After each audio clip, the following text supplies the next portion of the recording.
নমস্কাৰ কবি উপম শইকীয়াদেৱৰ কবিতা কিয় বাৰু কথাবোৰ বাৰু এনেকুৱা কিয় হ'ল কথাবোৰ বাৰু আমি সৰুতে পঢ়াৰ দৰে কিয় নহ'ল এই যে পাঠশালাত পঢ়িছিলোঁ মই গান্ধীজীৰ দৰে হ'ম সদায় সত্য পথত ৰম অথবা অহিংসাই পৰম ধৰ্ম পাৰিলোঁ জানো আমিতো পঢ়া নাছিলোঁ সত্যৰ অন্বেষণক ভেঙুচালি কৰিম অথবা অস্ত্ৰৰে সমাজ গঢ়িম তেনেহ'লে কথাবোৰ কিয় এনেকুৱা হ'ল আপোন মাতৃৰ অশ্ৰু নিগৰাই বিশ্ব মাতৃ সেৱা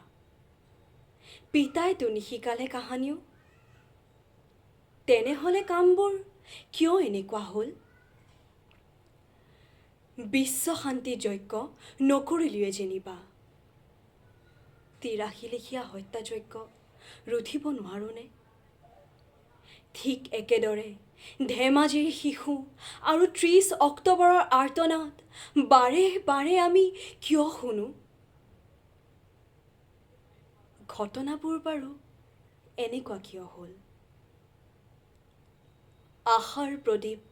৪৭ আৰু ৮৫ পুনঃ পুনঃ আমি কিয় বিচাৰোঁ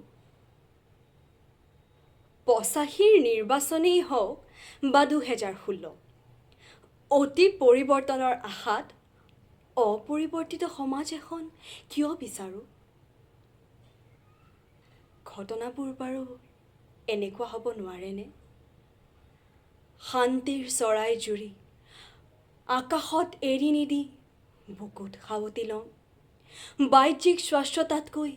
আদৰ্শৰ স্বচ্ছতাৰে সমাজ গঢ়িম গীত বুলি আমোদ নকৰি হৃদয়ংগম কৰিম মানুহে মানুহৰ বাবে যদিহে অকণো নাভাবে অকণি সহানুভূতিৰে ভাবিব কোনেনো কোৱা ভাবাচোন কথাবোৰ যদি এনেকুৱা হয় মোৰ আশা মোৰ বিশ্বাস এদিন নহয় এদিন কথাবোৰ এনেকুৱাই হ'ব ধন্যবাদ